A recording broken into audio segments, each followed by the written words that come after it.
श्री आनंद भदौरिया।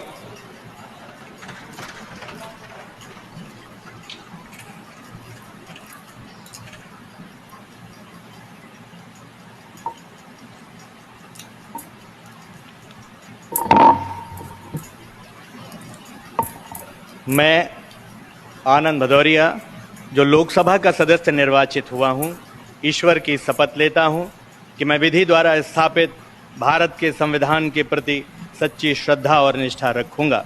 मैं भारत की प्रभुता और अखंडता अक्षुण्ण रखूंगा तथा जिस पद को मैं ग्रहण करने वाला हूं, उसके कर्तव्यों का श्रद्धापूर्वक निर्वहन करूंगा। जय हिंद, जय समाजवाद, नेताजी अमर रहें, जय भीम, अखिलेश यादव जिंदाबाद।